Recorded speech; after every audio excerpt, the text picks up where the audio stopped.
Okay, we're going to continue the fun with exponents and radicals from section P-2 of the book. And this is our second day. We're going to talk some more about radicals here. What is the definition of an nth root of a number, like a square root or a third root, fourth root, fifth root? Well, if you let a and b be real numbers and let n be greater than or equal to 2, it's a positive integer, then a equals b raised to the nth power, then b is the nth root of a. You know, here we have b to the n. Well, if I wanted to sort of solve this for b, I'd take the nth root of this side, so the nth root and the nth power would cancel, and I'd have to take the nth root of a. The nth root of a is equal to b. So then b is equal to the nth root of a. If n is equal to 2, if that index is 2, the root is a square root. If it's 3, it's a cube root. And then after that, it's fourth root, fifth root, sixth root.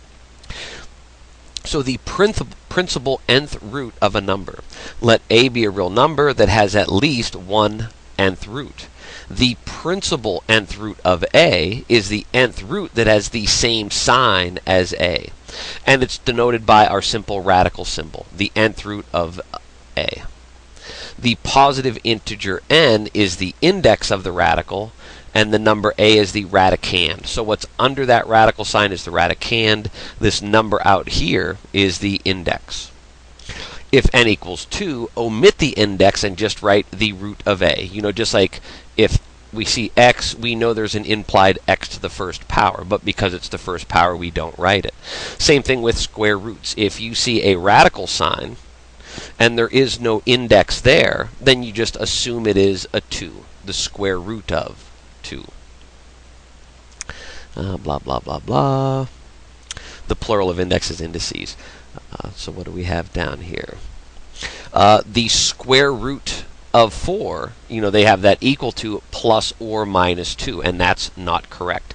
The principal square root is going to have that same sign. The square root of 4 is 2. The negative square root of 4 is negative 2. And here we have some properties of radicals. Let a and b be real numbers. Variables or algebraic expressions such as the indicated roots and numbers, let m and n be positive integers. So if you see the nth root of a to the m power, what you could sort of do is parenthesize off the whole thing and take that radical under the exponent and bring it outside. The nth root of a all to the mth power. And that would help in a problem like this, the third root of 8 squared. Well, we take that squared out and make it the third root of 8 quantity squared, because the third root of 8 is a nice even 2, and then we have 2 squared, which is 4.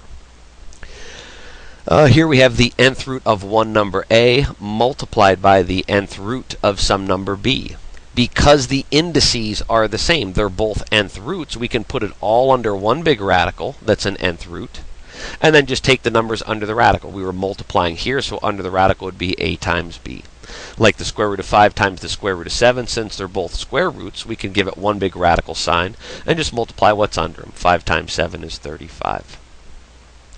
If we have a rational expression, the nth root of the numerator number a and the nth root of this number b in the denominator, again the indices are the same. It is the nth root, so we can just combine that into one big radical. One big radical, the nth root of, and then just leave the fraction under the radical. A divided by b, as long as b is not equal to 0. So here in the example, the fourth root of 27 divided by the fourth root of 9. Since the indices are the same, we make one big radical fourth root, and then we have 27/9 under it. And here in this problem, we can divide the 27 divided by 9. Well, that's equal to 3, the fourth root of 3. Now here we have a root of a root, roots underneath other radicals. The mth root of the nth root of this number a. And we just keep that a under the radical, and because it's a root of a root, here we multiply. Like a power raised to a power, we multiplied. The root of a root, we multiply the indices. M times n is mn. So here we have the third root of the square root of 10. So 10 stays under the radical, and the 3 times 2, those two indices multiplied are 6, the sixth root of 10. Here we have the nth root of some number a, and it's raised to the nth power. Here the index and the exponent are the same. The index is n, the exponent is n. Those are going to cancel each other out. Or we could rewrite it as a to the n divided by n power, and n divided by n is 1, or just a to the first, just a. In the example here, we have a square root of 3. Remember, there is an implied 2 there. The square root of 3. All of that is squared. Because these numbers match, the square and the square root match, they cancel each other out, and the radical disappears, and we're just left with what's under it, the 3. Over the years of teaching this, the last one here, number 6, it usually gives students the most grief. So what we have here is a radical, some number under it, a. And we have an index of n and an exponent under the radical of n. The index and the exponent match. So because they match, they're sort of going to cancel each other out and take the radical with them. So we are just going to be left with what is under that radical, a. But if n is an even number, if this is a square root and this is squared, or a 4th root, or a 6th root, or a 10th root, as long as n is an even number, we have to bring that out in absolute value bars.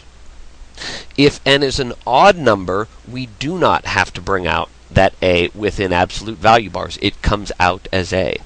Remember, if that's a square root, if this is an even root, we can only take the square roots of positive numbers, and that is going to come out as a positive number.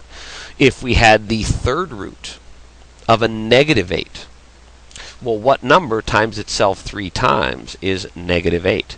Well, we know 8 is 2 times 2 times 2, and it would have to be a negative times a negative would be a positive, times another negative would get our negative 8 under that radical. And let me see if I can explain it this way to make it maybe a little bit easier to understand. If we have the square root of 2 squared, the square and the square root match up and they cancel each other out and they take the radical with them. So when the index and the exponent match, we bring out what's under it. That's a 2. But we run into a problem with this rule if we had the square, and if we continue this way, this would be the square root of, well, 2 squared is 4. We know the square root of 4 is equal to 2. What if we had under there, though, a negative 2 quantity squared? If we tried to apply the rule directly, and you say, oh, the index and the exponent match, those are going to cancel and take the radical with it, so the answer is negative 2. But remember, that was a square root sign. Can we ever square root something and get a negative 2 to come out? No, we can't. We would have to put this in absolute value bars, and then the absolute value of negative 2 is 2. And if we took this problem the same route as we went here, the square root of negative 2 quantity squared. Negative 2 times negative 2 is 4, and the square root of 4 is positive 2. That's why we need those absolute value bars. If the index is even, and you bring something out from under the radical, you got to give it those absolute value bars to make sure that your final answer is positive, because it must be positive in this case. You cannot take the square root or any even root of a negative number. So let's see here, example 9, using properties of radicals. So those properties we just went over, we're going to apply them here. We have the root of 8 times the root of 2. They are both square roots, so we multiply what's under it. 8 times 2 is 16, and the square root of 16 is a nice even 4. Here, the 3rd root of 5 to the 3rd power. This index and this exponent match. So they are going to meet each other, cancel each other out, and take the radical with it, and the 5 comes out. If that was a negative 5, a negative would also come out with that 5.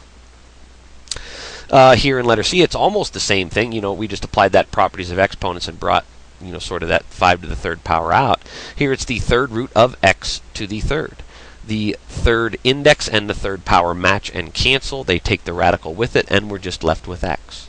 If that had been a negative x, then we would bring the negative out with it because the index is odd. In the last one here, we have the 6th root of y to the 6th. Index and exponent match. 6 power and the 6th root match up, wipe each other out, and take the radical with it. So we are left with what's under it, the y. But remember, this is a 6th power. It's an even power. So we have to make sure our final answer is positive. Put that in absolute value bars to make sure. And just for the, you know, maybe the sake of fun here, I'm going to put the square root of 3x squared y to the third. What I want to do here is get numbers under the radical that have an exponent that match my index. So I have a square root. This is 3 to the first. That's going to stay inside. This is x squared. It's all ready to go. This has an exponent that matches the index. Y to the third does not, but we can break that up. Y to the third is just y squared times y to the first. So I just rewrote it, getting those exponents to match my index. Oops. Anything under the radical that has an exponent that matches the index, that's sort of like your key to the jail cell. The lock to the jail cell is the 2. Anything that matches that is going to get out. So we still have our square root. This is 3 to the first power. It does not match. The 3 is stuck. This is x squared, and it's a square root, so we can bring that out. The x squared gets out because it has the key to the cell. It's going to come out front as just an x, and because that is an even index, we got to give it absolute value bars. Same story for the y squared. The y squared, and it's a square root, so a y is going to come out front. That will also be an absolute value bars. This y to the first does not match, so that is going to be stuck under there with the 3. And because we have the absolute of x times the absolute of y, we can combine that into 1. The absolute value of x times y times the square root of 3y. So to simplify radicals, an expression involving radicals is in its simplest form when the following conditions have been satisfied. All possible factors have been removed from under the radical. All fractions have radical-free denominators. We will accomplish this by a process called rationalizing the denominator. And it's also simplified if the index has been reduced as much as possible. To simplify a radical, factor the radicand into factors whose exponents are multiples of the index. The roots of these fractions are written, or factors are written outside the radical. The leftover factors make up the new radicand, as we're going to see here. So let's see. We have the fourth root of 48. Let's take that 48 under the radical and try to break it up into components. What times what is 48? I try to factor out prime numbers. If I can factor out a 2 or a 3, that's the way I go. First thing I see here is a 3. 48 is 16 times 3. Now again, our index is 4, so if we can get things under the radical that have an exponent of 4, they get out from underneath that radical. Well, 16, that is 2 to the 4th power. And then we have our times 3 to the 1st power. So now because the index and the exponent match, 2 to the 4th root, that 2 gets out from under the radical as just a plain old 2. And that 3, since its exponent is first, is stuck under there. 2 times the 4th root of 3. Letter B, it's sort of the same problem, but just a little more, a little harder. Let's see, we have a 75, and this is a square root. So let's think about our square roots. 2 squared is 4, 3 squared, 4 squared, 5 squared, 6 squared, 7 squared. Which of these perfect squares goes into 75? Well, 25 does. 75 is 25 times 3, and then we have our x to the third. Again, if we can get exponents of 2, that's really going to help. X to the third is x squared times x to the first. So now let's see what gets out. Well, let's rewrite this a little bit. That the 25. 25 is 5 squared, and then we have our 3 to the first, and then our times x squared, and then our times x to the first. So again, the idea is anything with an exponent that matches the index gets out. 5 squared matches the index, so the 5 is out front. 3 to the first doesn't match, 3 is stuck. This x squared matches, so that comes out as an x, and because it is an even index, when we bring a variable out, we have to give it those absolute value bars. And then we still have this last lonely x to the first, that's stuck inside. So we have our 5 times the absolute value of x times the square root of 3x. And the last one looks like it might be a little harder, but it's really not. We have a quantity in parentheses to the 4th power, which we are taking the 4th root of. So because the index and the exponent match, they cancel each other out, take the radical with them, and we're left with the 5x. And because that is an even index, we have to give it our absolute value bars. If you want to take it a step further, we know that this 5 is a positive 5. Because it's positive, we can bring it out and it's going to stay positive. 5 times the absolute value of x. So that was simplifying even roots. Let's take a look at a couple odd roots. The third root of 24. The song remains the same. We want to get things under the radical that have a power of 3 to match our index. Let's think here. 2 to the third is 8. That's a real handy one. 3 to the third is 27. 4 to the third is 64. Do any of these go evenly into 24? Well, 8 times 3 is 24. And we can rewrite 8 as 2 to the third and then times our 3. Now, because the index and the exponent match on the 2 gets outside the radical. And we're left with the third root of 3. 2 times the third root of 3. Letter B. Again, the 24 is the same, and it's a third root, so we will use an 8 again. This is pretty similar to the one we just did. So the 24 becomes 8 times 3, or 2 to the third times 3. And then this a to the fourth. We'll break it up. We can pull one a to the third out of there, an a to the third times an a to the first. So let's see what gets out from under the radical. 2 to the third gets out as a 2. This 3, it's going to be stuck. 3 to the first. This a to the third matches the index, so that comes out as an a. We do not need absolute value bars. Our index is odd. And left under there, we still have an a left under the radical with the 3. And there's our final answer, as simplified as we can make it. Oops. Now in letter C, we have a radical, and underneath it is a negative. And that's fine for odd indices. So this is a third root. How can we rewrite 40? Do any of these third roots go into 40 evenly? Well, again, it is that 8. Negative 40 is negative 8 times 5. X to the sixth. We want to break it up into x to the thirds. So x to the 6 is x to the third times x to the third. And one more thing we can rewrite here, that negative 8. Negative 8 is negative 2 to the third power. And then our times 5 times x to the third times x to the third. And let's see what gets out from under the radical. The indice and the exponent match on the negative 2, so the negative 2 is out. 5 is to the first power, so that's stuck. This x to the third comes out as an x, and this other x to the third will also come out, since the indice matches the exponent, comes out as another x, and then we'll have x times x, which is x squared. And that's third root of 5. Because the indice is odd, we do not have to bring out anything in absolute value bars. The negative comes out with the 2 and it stays. Negative 2x squared times the third root of 5.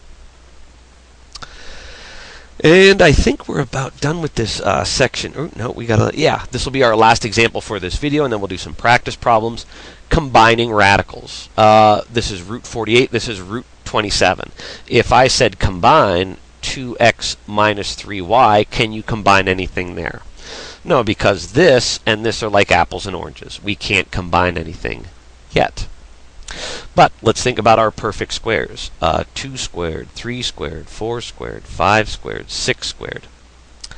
Let's see if we can simplify these. 2 square root of 48. What perfect square goes into 48? Well, the biggest one I see is 16. 48 is 16 times 3. And if we simplify that, the 16 is 4 squared times 3. Because the index and the exponent match here, it's the square root of 4 squared, we can bring out the 4. And when we bring it out, we'll multiply it by the 2 that's already there. 4 times 2 is 8, and then we're going to have the square root of 3. Now this is a clue. This square root of 3, hopefully we can simplify this down to a square root of 3. So we still have our minus. Which of these perfect squares goes into 27? Well, 9 does. 27 is 9 times 3. 9 is a perfect square. 9 is 3 squared. So the square and the square root match. We can bring the 3 out and multiply. This 3 pops out from under the radical, multiplied by the 3 that's already there. 3 times 3 is 9, and then we're left with a square root of 3. Where we started with apples and oranges, now we have apples and apples. We can combine what we have in front of the radicals. You know, if I asked you, if we consider that square root of 3x, what is 8x minus 9x? Well, 8 minus 9 is negative 1, and we just, we're thinking about that square root of 3 replaced with an x. So it would be negative 1 times the square root of 3. Or just the negative square root of 3. So I think that's enough for this video. Here are some practice problems, 65, 68, and 81. On these problems, we do have 2 parts. There is an A and a B. Yeah, let's do all of them. What the heck? There's only 3 problems with 2 parts each. Pause the video, try those practice problems, and then start her back up and see how you did. Alrighty. For the first part. Evaluate each expression without a calculator. This is just the square root of 9. And if you memorize that, you know that the square root of 9 is 3. Or if you want to think about it as the square root of 9 is what squared? That's 3 squared.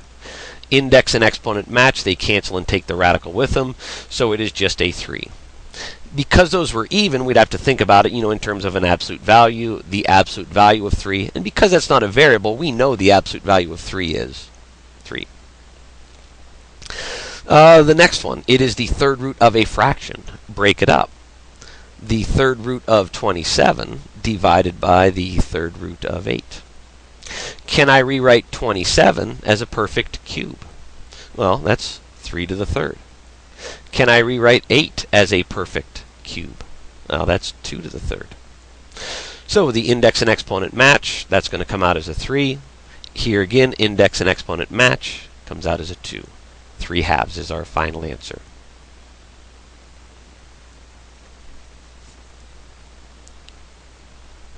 Oop, dang it. And now that I look at this next set of practice problems here, number 68, I did just over the summer redo this section. I used to have it in 2 days, and I wanted to stretch it out to 3. And I think number 68 might be a little easier after we learn a couple things tomorrow. Yeah, we're going to have to skip number 68 for today. We come back and we'll check that after the next video. Number 81, it just says simplify each radical expression. So we have the square root of 72x to the third. Again, think about our perfect squared. 2 squared, 3 squared, 4 squared, 5 squared, 6 squared, 7 squared. Which of those, the biggest of those that goes evenly into 72? Well, that'd be 36. So 72 is 36 times 2, and then our x to the third break up. X squared, oops, that's supposed to be a little nicer looking, squared times x to the first. So what gets out from under the radical? 36. 36 is 6 squared. So the square root of 36 will come out as a 6. The 2 to the first power is stuck. This x squared matches the index, so that's going to come out as an x. And because the index is even, we need our absolute value bars. And then we have this x to the first, which is also stuck under there. So 6 absolute value of x times the square root of 2x. And that, let me put that down there and make sure you see that that is the index and not, that quantity squared. Letter B, it's a rational expression under a radical. Let's break it up. The square root of 18 squared over the square root of z to the third. And let's break that z to the third up into a z squared times a z to the first. Well, because that 18 was already squared, our square and square root already match. Those cancel, take the radical with them. We're left with 18. The square root matches with the index or the exponent here, that z squared, so that's going to come out as a z, which will require a set of absolute value bars. And then we have our square root of z to the first left down there. So that is our fraction. Let's see here. Tomorrow when we talk about rationalizing denominators, it is bad manners to leave a radical in a denominator.